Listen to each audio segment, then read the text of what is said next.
I love when it says checking the connection. What is up, everybody? I am Jason Hall, the Jason of all trades. Welcome to Murals in the Market Live. Man, it is nice to be inside. Everybody kept emailing me talking about how I needed to be outside. You go outside when it's 20 degrees out there, man. It's cold. And this is a much better backdrop than my house. Yes, I am at my new home where for the rest of the winter and into spring, hopefully, you know what I mean? Like, we'll get that thing popping. But I'm at Detroit Hustle Harder in Eastern Market, man. As you can see by this, man, I love this sign, man. This neon, I love neon lights. This is a banger, man. This is my homie's crib. This is where you can come get the finest of gear from Detroit Hustle Harder, the headquarters down here, man. As you can see, they laced me up with the dope mask. Shout out to them. It's not fogging up my glasses. These are the things that are important to a guy talking during a pandemic on a microphone. Hope everybody is having a good new year. Welcome back. Man, it has been wild being back around here. Winter just kicked in heavy, but that's all right, man. This is Michigan, so we got to get used to it. I want to give a shout out to last week's guest, man. WC Bevan. Man, that dude, once again, another cat we could have talked for hours and hours and hours, and I got the tough job of keeping it to 40 minutes. So if you want to check out some of his art, definitely go check out some of his stuff on Instagram, see what's going on. What is going on? Good to see you too, man. I'm excited for this episode too, trust me. I'm actually nervous for this episode. It's rare that I get like nervous. You know what I mean? Usually I'm just like, yeah, it's cool. But this week's guest, brother, it's like a legend. You know what I mean? I thought I knew about this person, but then I started digging, and they have a phenomenal history of where they came from, how they got started. So I'm gonna wait for them to hop in, man. I see my boys at Optimal hopping in. What's happening? Let me wave to them. I'm gonna start trying to be a little more productive about interaction with everybody. All right. So if I see you down there, I'm gonna try to wave. But if I'm in the middle of the interview, I'm definitely gonna be caught up in that. You know, what's up? I see my boy Daniel's in town from Alabama. What's going on? Come by, man. I know you're in Eastern Market. Come holler at me, dude. Well, don't come holler at me during the show. But come check me out, man. And while you're here, pick up some gear, dude. Let me go ahead and check and see if he is in there. What's up? I see Sadie at Hip in Detroit. Just said, what's up? Let me see if my guest is chilling in the waiting room. Not quite yet. But that's all right. I will see them they'll be in a second, because they just gave me the heads up they'll be here. They do a week, not even a weekly show, like a show, like a bi-daily show. So they might have been worked out. There it is.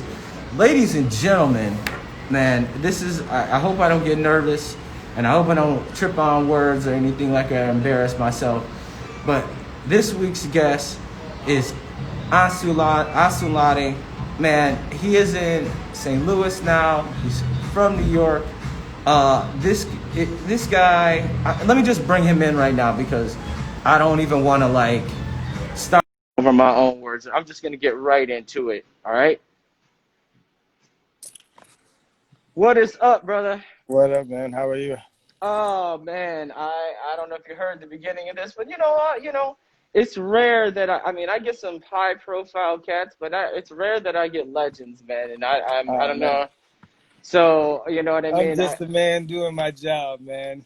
And that's what a legend would say, brother. So keep doing legends. We all legends, man. We make up the whole slew of the picture. At the end of the day, we all go to the same energy. So just doing my part, but I appreciate it. Nah, man, that's what's up. Thank you for taking the time to come hang out with me this morning. Yeah, I had a nap. I was up late. I told you I was going to ring you at 9:30 because my alarm went off. I was like, oh, fuck, I got this interview. I was up like 4 doing a radio show. So yeah, I was going to ask you how to go last night. Yeah, pretty good. It's a pre-recorded thing for Giles Peterson's Worldwide. I have a monthly there. And then I just got another slot at Jazz FM in London. So doing those are a bit strenuous because they're proper radio stations. So you have like markers and stuff like that. So it's a bit more intel than like my live stuff on Twitch. I just go with the flow and get the energy of the people in the chat and kind of have a community. It's been kind of cool just not having any gigs or any way to communicate or kind of touch people. The Twitch thing has been good because you kind of get your community back, and it's just good to see people interacting and just kind of sharing information about what they're doing and just kind of staying in touch with the whole thing via music or whatever it is. So that's been cool. Yeah, man. During all this forced us to get a lot more creative about how we get Absolutely. our message out. We usually do Absolutely. walking tours of murals in the market, but then one day we said, let's pivot and figure out what the next level is. And I'm Yeah. incredibly happy we had to. But did this time spark a little extra creativity in you? Did you spark Oh out man, into some this projects? year is the last year was actually really good for me. I hate to sound like the best optimist, Nah. but I did 4 albums. The label had about 12 releases. Yeah, I've been really, really busy. Just kind of like for me, it was.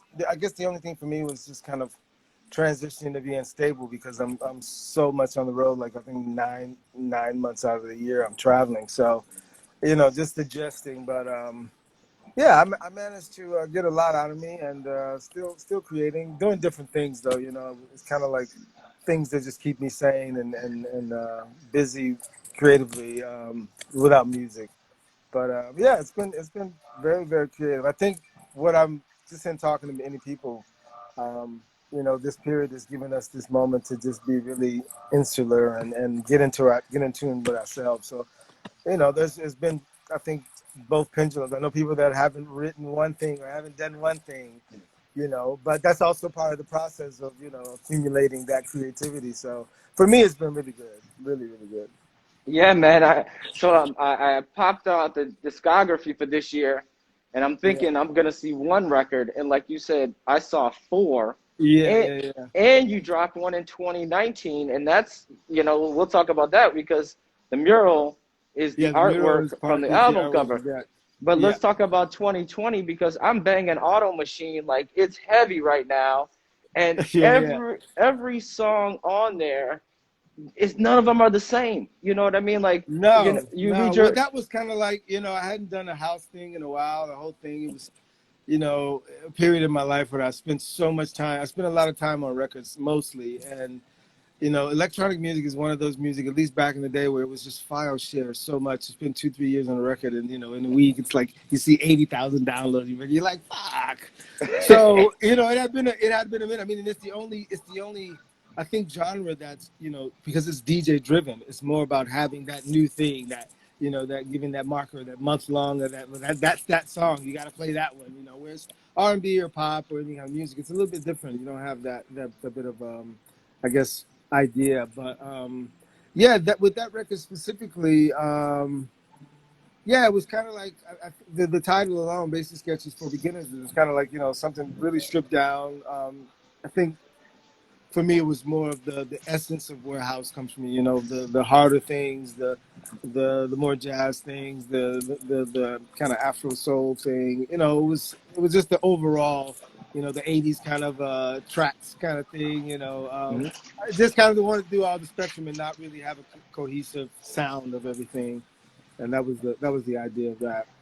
Did you set out to do four records in 2020, or did it just No, actually, come when out? it hit, I was in Portland. I was touring, and I was supposed to come home, and I said, if I go home, I'm just gonna sit at home and watch the damn news. It's gonna piss me off. So I need to be someplace with nature. So I said, okay, some friends in Portland, some musician friends, and I shacked up at a friend's house for 2 months. And the first like 3 weeks, nothing, like literally no inspiration, nothing, and everything just hit me.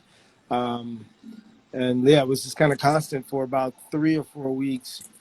And then I got home in May and kind of finished off whatever, the post production of things. But yeah, initially I was just kind of confused and dazed and kind of anxious like everybody else, like what the hell's going on? What are we gonna do? What is this? So yeah, it took me a minute, but when it hit, it hit. And then musically, I haven't really done much. Just quite a few remixes over the year last year. But other than that, not really many album projects or anything like that. Mostly.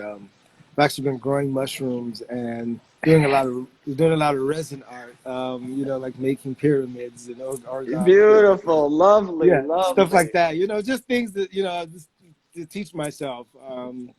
Yeah, so just kind of getting in the garden and doing a lot of stuff for in the summer. But yeah, when you're I guess stuck around the house, it's like, well, what can I do? What can I create? That's I can do in the house. That's also inspiring. So it's like only so long you can be in the studio. You're like, all right, this is great. After some time, you're like, man, I got to get out of here. So yeah, that's been a big relief. I also adopted a dog in May. I got a little COVID relief dog, so Nice. that's been cool. Give a different energy in the house. Is it a Uh, puppy or was it a puppy or a it's grown? a 2-year-old bull mastiff. Okay. Yeah, very, Oh, it's a big yeah. boy. It's a big boy. Yeah, yeah, yeah. Okay. Actually, I brought him to Detroit. I did my first gig. I did one gig this year, actual gig, and it was in Detroit with for Rick Wilhite's birthday party at what's the name of the stadium? What's the stadium there? The black-owned stadium. Browns. The Browns? I don't know if it's the Okay. Browns. But yeah, we did it. It was a beautiful just to play for people and get that energy and see people dancing and. So that was good. But yeah, we did our first trip to Detroit together. So yeah, kind of cool. Yeah, man. So I'm old school. I ain't afraid to say it. I'm of the age Yeah, and yeah. tech. I'm from Detroit, so I know about house music. A little bit about a little bit. Were Right, you right, hang? right. Yeah. Were you hanging out in Detroit? When we were doing our thing. I mean, we still are, but I mean, 80s, You know what? I late came 80s, to 90s. Detroit. I came to Detroit. The scene later in Detroit. Nancy Gavor kind of adopted me and became family. Then Rick, and they would bring me there. Probably, I think it started probably about 7 or 8 years ago. I would come. I started to come like maybe 2, 3 times a year. And then Detroit, for some reason, became home for me, like even more than St. Louis. Yeah, Yeah, I'm from St. Louis, but just the love and the community there, it's unparalleled in any place. I don't care what kind of music you do. If you're a musician or an artist in Detroit, the love and the support that everyone gives, on whatever they're doing, it's just really fantastic to see Black people support each other like that. And when I come there, it's like literally I feel at home, and the people that I know there, the support, the love, and just to see those familiar faces, and it's not about you know, um, I'm this or that, or it's just, hanging out, going to dinner with people that you met at the club the night before, or, somebody bringing you food and that kind of thing, that real old school love. So Detroit has a very special place in my heart. Every time I'm there, I stay extended. If I'm not just visiting friends or whatever, I'll do an extended stay. It's a very special city. There's a heart there that's, it's unlike any other city. I guess like every city in the States, has its own heartbeat, but that place is very special. yeah, and I can tell you, whenever you do come, you light the city up. Like everybody's like dropping what they're doing that night. You Yeah, I just don't know. It's, never. it's but but yeah, it's just that thing, and and when I'm there as well, it's like whatever's going on, I'm like, oh yeah, someone's got this guy's got this going on, and let's go see that. I'm never sitting. It's always like bam, bam, bam, bam, bam, because it's always something going on there. Yeah, So yeah, it's definitely a special city. I love it yeah. there. And Okay. doing the murals in the market thing is the first time I did a mural.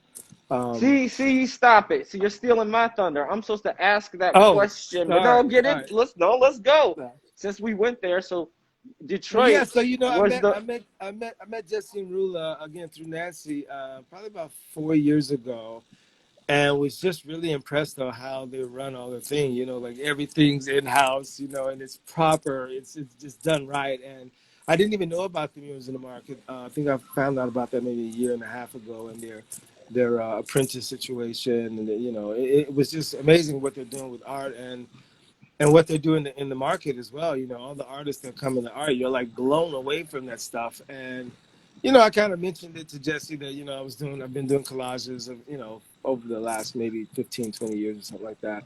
Not for any other reason but just my own creative, like what can I do with this. I go through my phases. I'll get some canvases and some oil, and I'm a painter for them all, and I'll get some cameras and a photographer. It's just whatever I need to do to express my vision of what I'm experiencing in this world. I think all that we do as creative people is our diary. We just send our diary out. That's the only thing that lives beyond us. So, I'm always like, all right, well, what's the next thing? I want to knit now. I'm literally looking at some things. I want to find out a crochet and, little things like that just to learn and keep my mind going. But So I mentioned it to Jesse that I was doing it, and showed him some stuff. And I think about a year later, he was like, "You want to be part of the mural?" I'm like, and this is like probably one of the most frightening things that ever occurred. Just I've never put up a mural or anything, and how's this gonna work? But they helped me out, and it was just a beautiful event, just how it was. All the creative things and the merch and the amazing. I found out so many things that I didn't even realize were possible. I like the what is it, Electrify? Like, do you know this company? Yeah, yeah. There's so many companies. I'm like, really? You're doing like holographic 3D motion things on stickers, and I was blown away. And again, most of this art and creativity was coming in from Detroit. So it really blew my mind. And again, just to be a part of that and to have my piece on a building next to all these other beautiful pieces and to just interact with all of the other creators. Again, it's just a family thing that you don't really see, you know, wide. A lot of things that are creative have a lot of. Excuse me, the dog. The dog is The dog, working. the dog Yeah. wants attention right now, Hey, come here. He hears somebody coming in the house. and he's doing his job. That's all Yeah, yeah, right. yeah, exactly. Cookie, calm down, man. Okay, he's going to check now. So, what was I saying?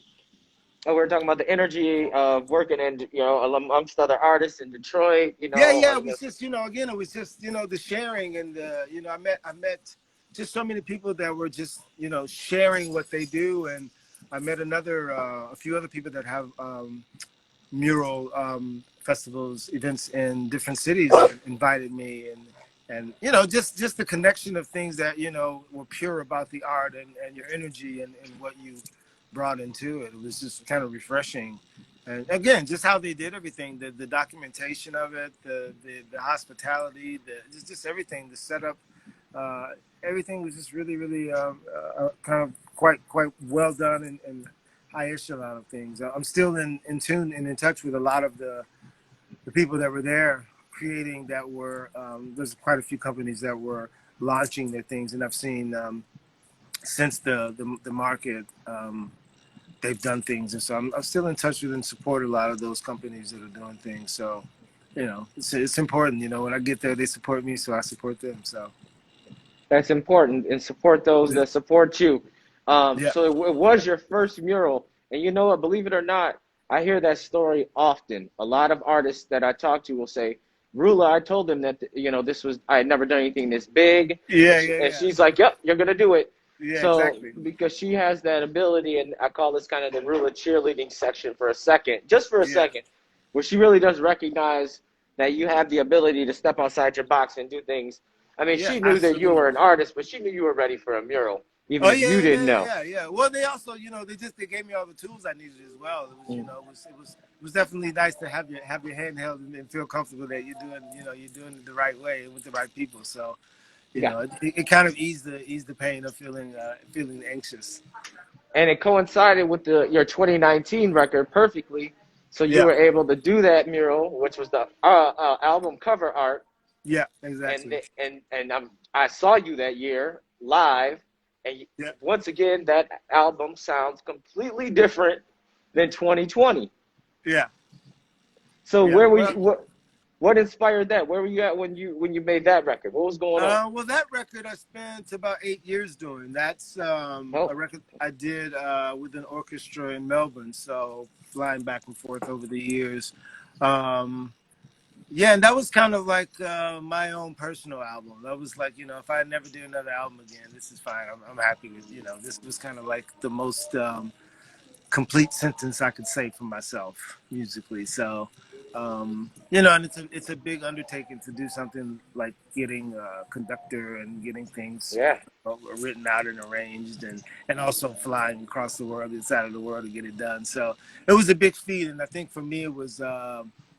Yeah, it was just a personal thing, and it was going back to my roots. Growing up in St. Louis, we, like I'm sure we got in my, the '70s and '80s. Growing up, we got everything. We had a lot of things that weren't mainstream, because in the Midwest you get all of these things that come from Indiana and Ohio and the central of the Midwest distribution scene. So I was introduced to a lot of funk, and I think that album was just basically me going back to that, in my style, and paying homage to my influences as well. But just it was my, like, okay, this is who I am musically. Like, for me, this is what I do. A lot of people know the house stuff, but they don't know, all the other stuff that I do. That's fine. But yeah, that was my album. Like, like, okay, if I die, I'm happy. I got that album out of me. And then again, after that, the other albums came from COVID.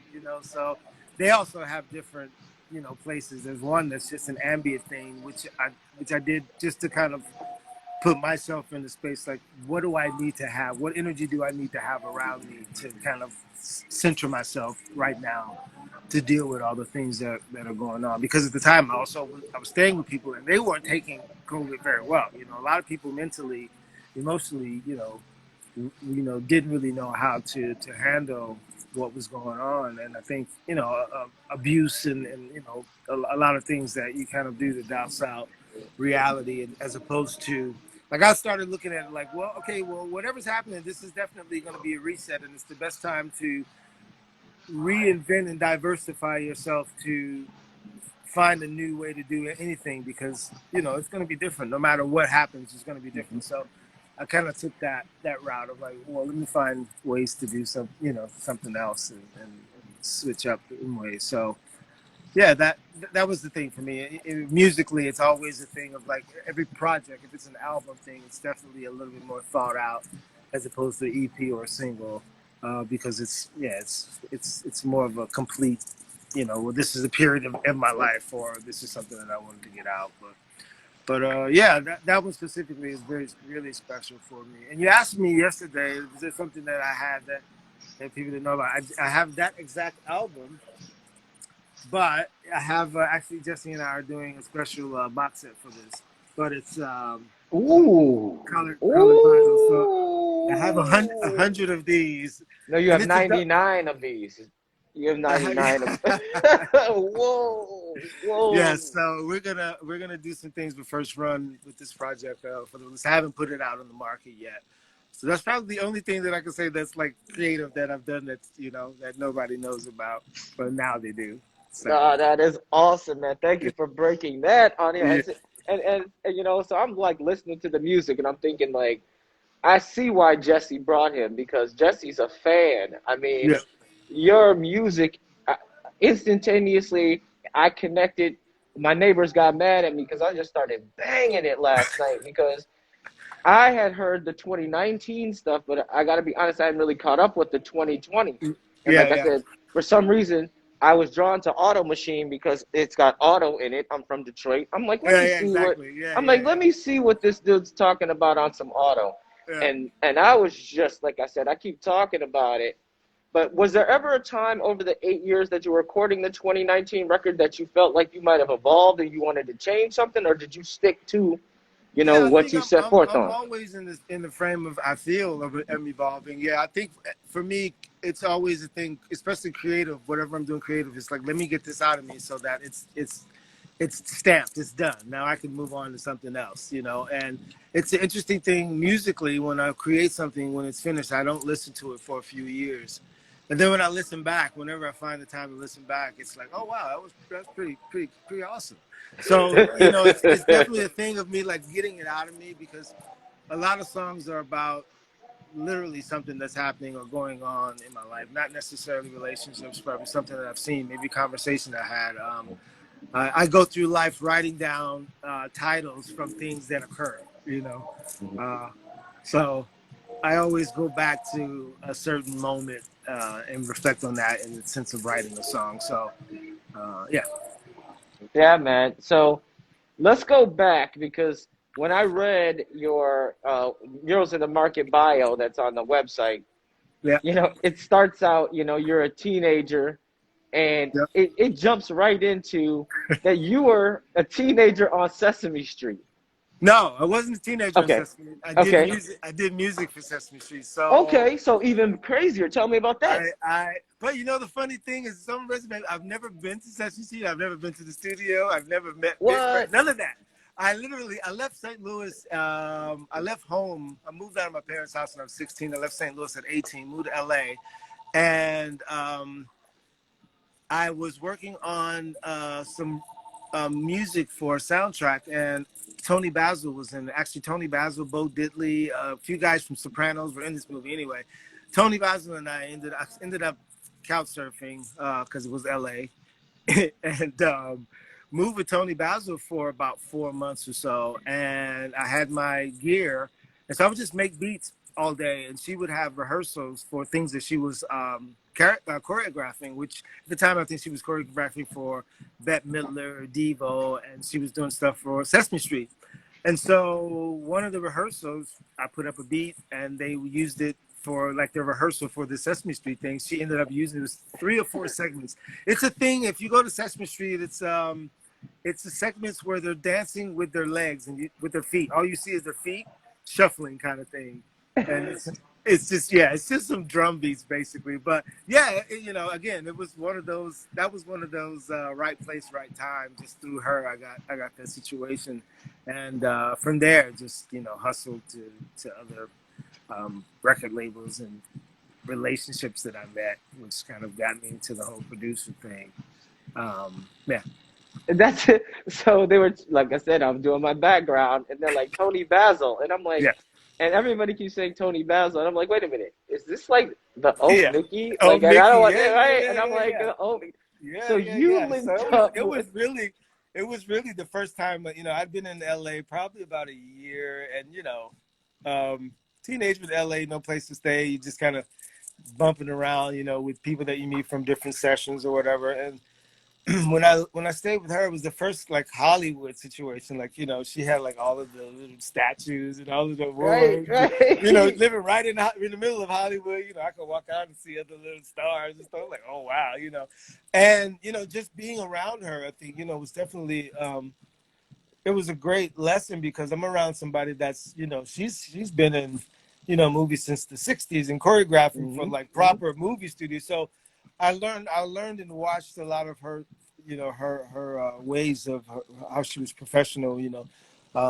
First time I heard about an agent, my agent's got me this deal, so all of those little things as a 17, 18-year-old kid, Yeah. putting all those things. But yeah, the Sesame Street thing was just like it was like a fluke, literally.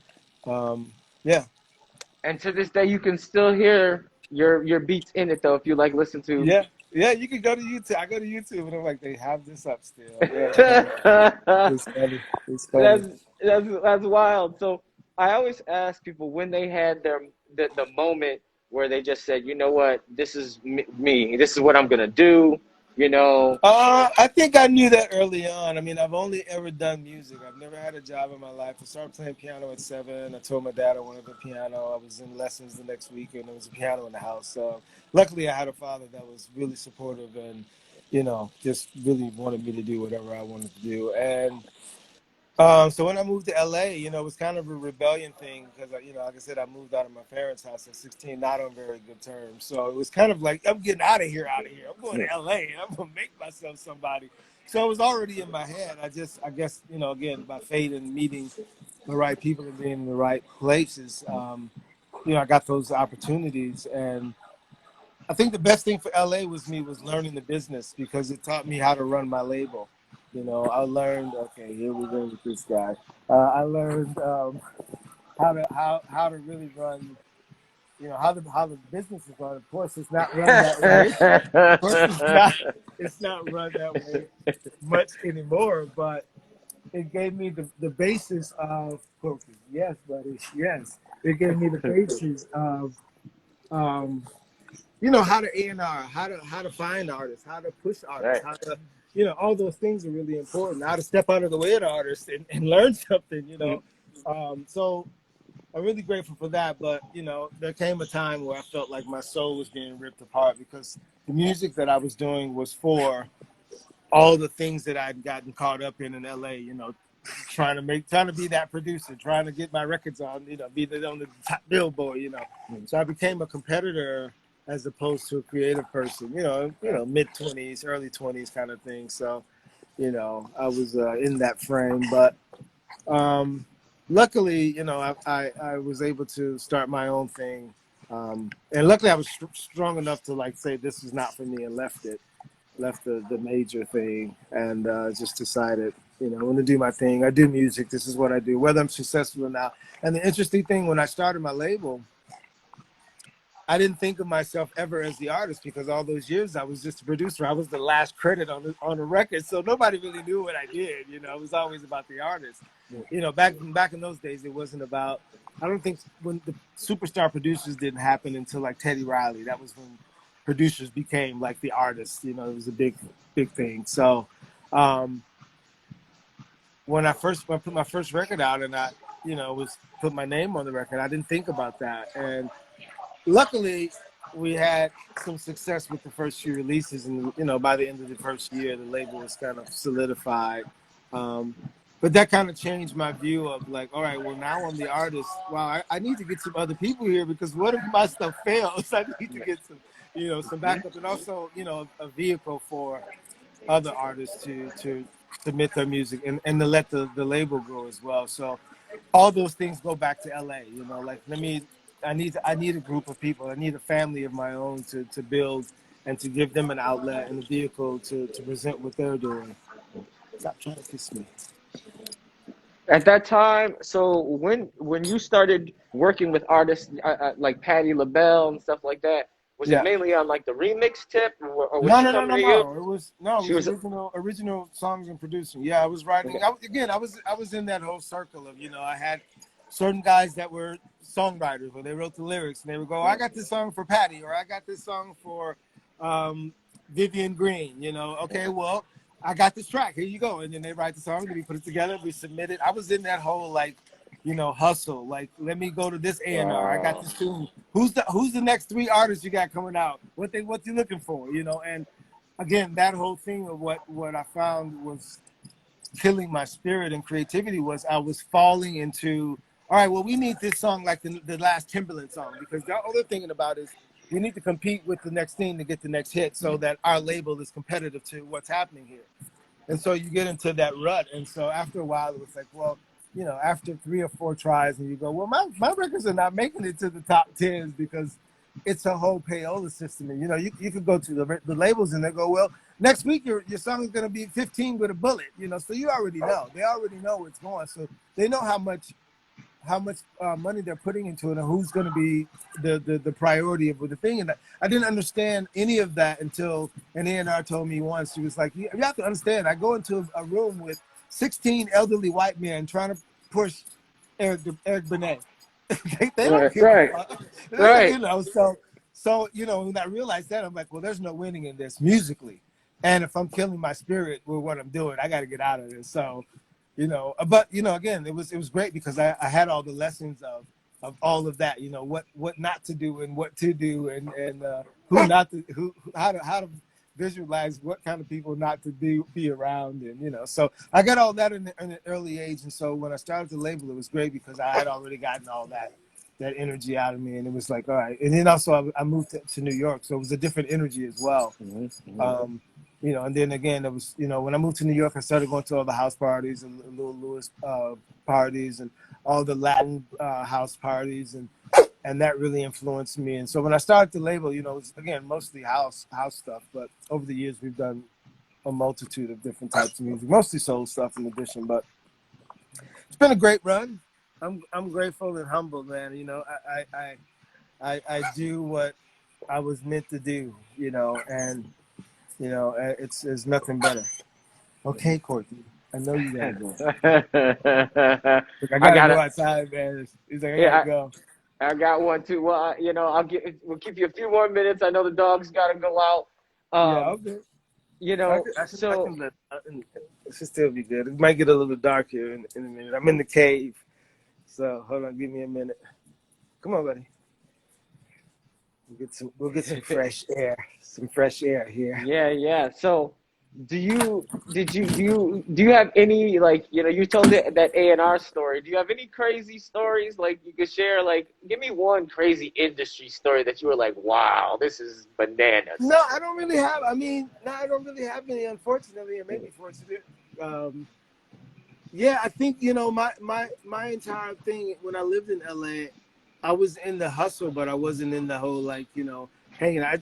Like now, even in the house scene, I'm peers with everybody, but I don't know any stories about it. I don't hang out. I don't really have that kind of thing. Like when I play and I go home, or if I go to an after party, I'm usually in the booth with whoever I'm there to see. So most of the people I know are also tame because we're older now. So wait a minute, let me ask you about. So you just had a sample from DJ Khaled? Is that what I'm to understand, or how did that work? So you're talking like, Well, oh, I'm just doing stuff these days. yeah.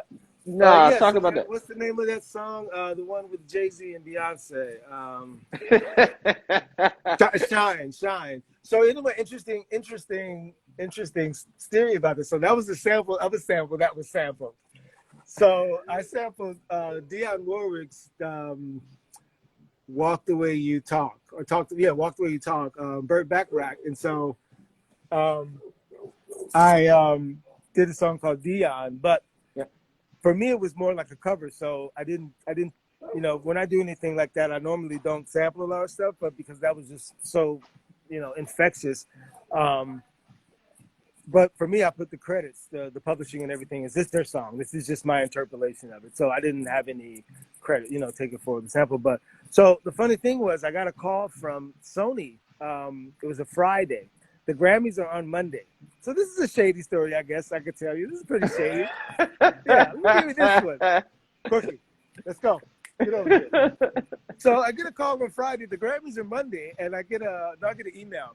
And it's with the contract and all these terms. It's like, well, DJ Khaled has sampled your song, Dion, and we're going to release it on Monday after the Grammys. And here's your contract. Here's what we're offering. I'm looking at it. I'm like, are you crazy? Like, I'm not, again, back to LA.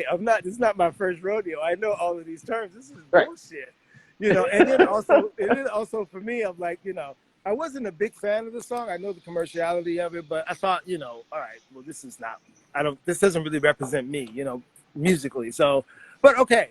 So I figured, okay, you guys are going to put it out on Monday. I'm just going to let you put it out because then you have to deal with me on the business because now you're infringing on my song and you got to pay Burt Bacharach now. So, Right. so it was a dual thing. So I made sure they took care of Burt Bacharach because again, it stems from his song, and I think he took 40% of the publishing, which by right, it starts from him. So, at the end, it worked out to what it worked out to be. But yeah, those are the kind of things that I stay away from because again, it's not about music for me. It's just about like, what's the next hit? What's the thing that we can just, you're not gonna listen to that in 2 years, 5 years, So. Right. Anything that doesn't have longevity, or I think, or at least is as organic as I'd like it to be, I don't really have any interest in it. Corky, let's go. So you never met Khaled and asked him? No. Never had any. Because I'd be curious how he came up on your song. You know what I mean? Like that's all I'd want to ask. But that's the thing about music, man. I learned this. Well, I gave myself this, I guess, a personal mantra after I got out of the business, and it was, this is what I do. This is the thing that's going to stay after me. I'm doing music now for when I'm not here because this is going to be my voice. And it's a testament to that. Like, no matter where it came from, I was thinking, like, yeah, who playing my shit in that circle? But I'm Right. like, whoever it is, somebody's listening. Somebody's in tune with what's going on the other side there, and that's a beautiful thing. So I'm not mad at it, but, it's here. It's like once you do something, any kind of art, it's here. It's here for the people to discover. You don't have to worry about. I think that freed me also from that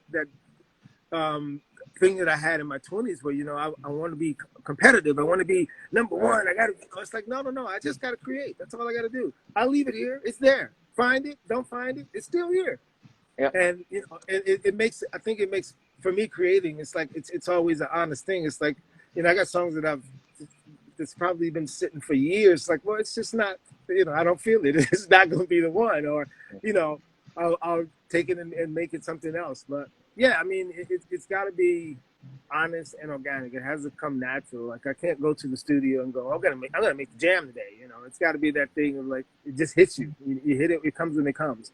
And yeah, Now that's cool that you've okay. experienced the business into things because, like you said, most people would see this as an opportunity to really go hard and be like, oh, I Yeah, need to yeah. meet No, I'm Khaled. not. I I need don't to need to be.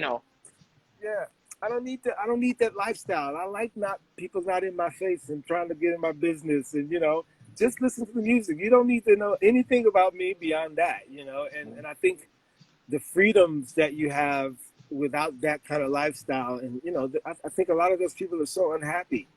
They have this other life that they have to be and live and all that. It's like I'm not a good actor, so it wouldn't be nice for me. I might not be the nicest person.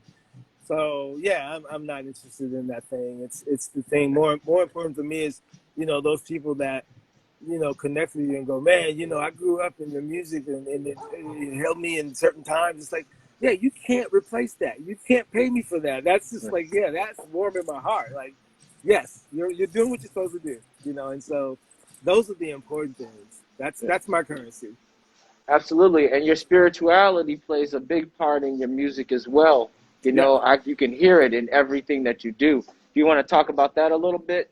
Yeah, I mean, it's a thing that's excuse me, always evolving, but yeah, and after I left the majors, I became a Yoruba priest. So I took 2 years out of like life and just kind of was reborn into this new world.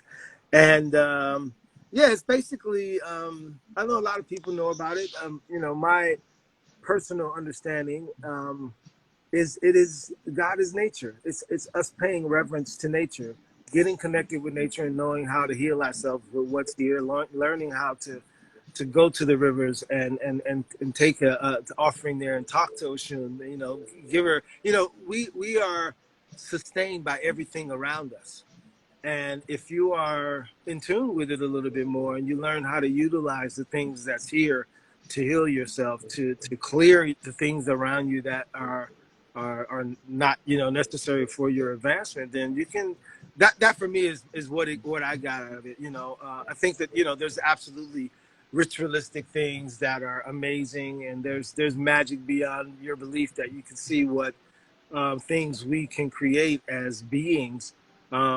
But for me now, I'm 51, and I don't think that it's, I think it's again, it's an overall spiritual thing. My connection with the earth, and I think my experience here this time is greater than just some kind of idea of one thing. It's an overall thing for me.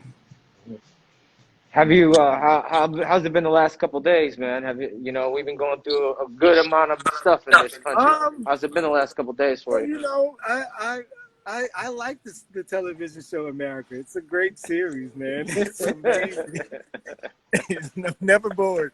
I think, I have a very strong opinion on all of what's happening, and I'm under the impression that, we're in the middle of the exercise of New World Order. That's exactly what's happening. None of this is right. None of this is natural.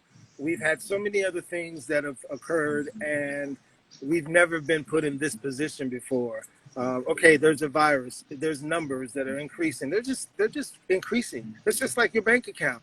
You put $1 in there or $2 in there. That's just a number that increases. We don't know any of those things. I've had, and I'm not being a skeptic on whether it's real or not. I've had family that have gotten it. I've had people that have died during it. I've got friends that have caught it. So, I'm just saying that there are other agendas here because now our liberties are being taken beyond explanation for me. And the fact that Bill Gates is the higher leader of this whole thing, and this is a guy that has been pushing population decrease for about 20 years now. Half of his wealth is into vaccines, and it's just a lot of things are just. I'm just seeing beyond all the veil. So for me, when I watch all of this stuff, for me, it's just it's all staged. The narratives that they give you. If you notice, the last three weeks, everything on the news is like, we got to put more things in your arm. We got to get all these things, like the things that they're saying, showing you it. to get you comfortable with all of this, getting you comfortable at being home, all of these things, it's not natural. Yeah, but I don't know what's going to happen. We'll see. I just know that the world is not going to be the same. I don't know what we need to do as people. Well, I know what we need to do as people, but I don't know if we will ever do it. I think that the energies are changing as well. You know, the earth is rotating faster than it's ever. The human energy, electronic field, the earth's electricity is higher than it's ever been. So there's a shift happening. So I'm just praying that the people that are on the higher vibration side save the rest of us, you know, because this is going to be an exercise for a bit of time, I think. And the more we are accustomed to it, the easier it's going to become for these things to come into play. And I think people are just so used to believing everything they're told, because they don't really realize their own power and energy. They really believe that, you know, it's like you think most people think that they are a body with a spirit as opposed to a spirit in a body. You know, you're just experiencing human right now. You're greater than this. And so I think if you look at the greater picture of things, of what's happening in the shift of everything around us, it's greater. You know, so I'm not buying into any of it. The Wednesday thing, any of it. It's all staged, man. I'm just watching I'm just watching the series. You know, I got my subscription. I'm watching every ounce of it. You know. Right. No, I feel you on that, man. I feel every day I wake up, I turn the TV on just like it is another sitcom. You know, I'm not even connecting to that. Oh I'm man, literally, it's another show, you know. Yeah. Right. Yeah. And it is that. I'm waiting to see what's the next episode that's going to happen. You know, and we're talking about all this.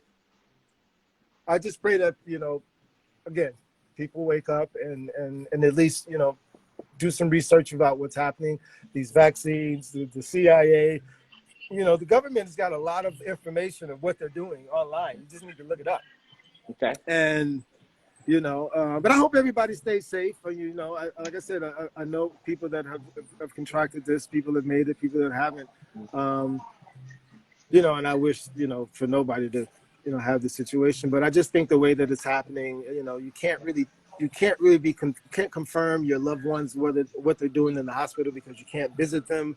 You know, how people are dying. You know, it's just too many things that are so easily unanswered. You know, why if I can spit and you can get this, why are you sticking a fucking tube up my nose? Don't you just take my saliva like you do with the DNA? Like a lot of things that just, for me, it's like, it's just simple things that are just, doesn't add up. So, you know, the vaccine works, but it doesn't keep you from getting COVID. Oh, the mask doesn't work, but you got to keep it on. So, yeah, it's a bit brainwashing for me. So I stay in my bubble and I create, and I'm, you know, documenting this moment in my view. So that's all I can do at the moment. But, you know, and try to educate people, at least give people the information that I have, and they take their own views from it. You know, I'm not any more wise than anybody else. I'm just trying to be a little bit more aware of the possibilities of what's happening, because I can't just accept anything. You know, so yeah. No, that's what's up. That's what's up. I appreciate that, man. I mean, I feel I agree with a lot of the stuff you're saying, man. A lot of it right now, the math is not adding up. Yeah. So yeah, I mean, you're just seeing so many things. I don't know, like China just did you know, they're doing a thing now where they're rating all the Chinese. So they're rating them on, you know, if how you're living. And they've already rated 11 million people now can't travel. That means, okay, if you go to the store and you buy alcohol, your rating goes down. If you go buy diapers, your rating goes up. So they're monitoring how people live, and then they're restricting them based upon that. If that's the thing in countries, you know, like I'm saying, the world is changing, and these are going to be things that are going to be adapted in some of these countries. And that's what I'm saying. There's a lot of information and things you're not seeing on the mainstream news. where can I find some of this info? Where can I find some of this? I'll send you some links. Okay. And you can spread it on. You can spread it around to your people and on here as well. Absolutely. But yeah, there's a lot of things that are happening in the world, man. You know, there's a lot of airlines that are now, you can't fly with these airlines. Qantas was the first. You can't fly to Australia without proof of the vaccine. These are steps to me for total fucking control. New world order. Mm-hmm. You know, you get the vaccine, you're gonna be, you know, you're gonna be fine. You have the freedom, but well, why is this vaccine so? What the fuck you got in this thing? First time you have an MRI, MRN, or whatever the fuck it is, that's just like DR. It's a messenger for DRN that changes. It's a messenger. It sends messages, and it's got nanoparticles. And you're telling me that there's nothing in there? Like, okay, yeah, you can track me with my phone. I can put my phone down. You know, Right, I'm not afraid man. of any of that. But it's like, you know, you look at the ingredients in this shit. It's like, I don't want any of that stuff in my body. Right, You know right. what I mean? For one. You know, there's no proven thing. You made this in a year. We've had cancer, you know, AIDS. You made this in a year. I was just Like, about come to say on. that. Like, come on. And as Black people, you've studied enough on us for us to be a little bit skeptical of Right. what you're capable of. So, you know, I have all of these things. Your history shows me that you cannot be trusted. So, yeah. Don't get me started, man. I'll go forever. You know, it's just one of those things for me. I'm really astounded that the world is in this place, you know, but I'm also amazed that I'm in a time where I'm seeing the world change in my lifetime. I think that we're all spirits that came here for this battle. We came here to experience this thing. And I think it's going to be a thing of how we, like, what side you choose, who you going to be. But we all came for this moment, for this battle, because we're here. So again, I'm just trying to educate people. I get a lot of shit from people when I post stuff. You know, I'm like, I don't care. It's you know, it's Listen, what man. resonates. It Listen. resonates with me. It doesn't have to resonate with you, but it's out You there. know, It's you're just like the talking to music. me. You're talking to me. Anybody that knows me knows right now what is going Yeah, down is my life. yeah, This conversation is my 24/7. So, yeah. yo, So you know. So yeah, yeah, no, I'll send you some things, man. It's there's a lot of information. You know, TikTok has been a library for me, man. People think TikTok is a lot of dancing stuff, but the beautiful thing of TikTok is the algorithms are the best of any app, and the reason they want to get rid of it is because there's so much information. The government's now using it to get informed. But it's a thing about who you follow and those things. So it's an algorithm thing, but it's literally within a week, man. I had so much information coming. And then the thing about it is you get the information to go check for yourself. You're just not told. You know, you can see what, like, whoa. And you see what's been going on. It's like this world we live in ain't what you've been told. It's not that reality. And yeah, so no, yeah, no. I like I said, we're gonna continue this conversation. We only get like an hour on this, and this is what I hate about this is we're gonna need to do a part two, but yeah. we're just gonna kick it, period, Yeah. because I got you. you're, like I said, you are 1,000% on my level.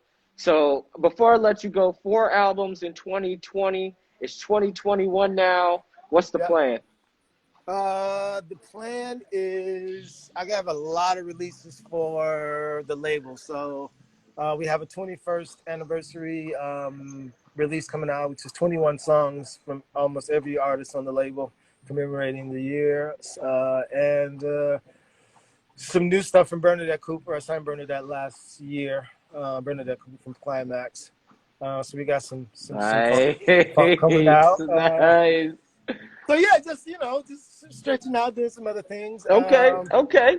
Right now, the main thing has been this Twitch thing, man. It's been great. I do Monday, Wednesday, Fridays, and Saturdays, Sundays. Sorry, and again, it's just been great to have the community. And I play most of the stuff. Like I don't play a lot of my shit. It's most of the things that I grew up with or things that I love, and it's also just a great way to introduce new music to people, especially now because I buy a lot of music. So I think in my other life, my other dream would probably be a radio DJ, DJ? regular radio. So this is kind of like my I get on there and I get to do my radio voice and all that. So yeah. And it's at different times, so all we got to do It's is maybe. yeah. If you go to twitch.tv/Osunlade, the times are the same. They're steady. So it's Monday, 3 to 5 Central Standard Time. Wednesday, 3 to 6. Friday, 8 p.m. to midnight because I do a house mix on Friday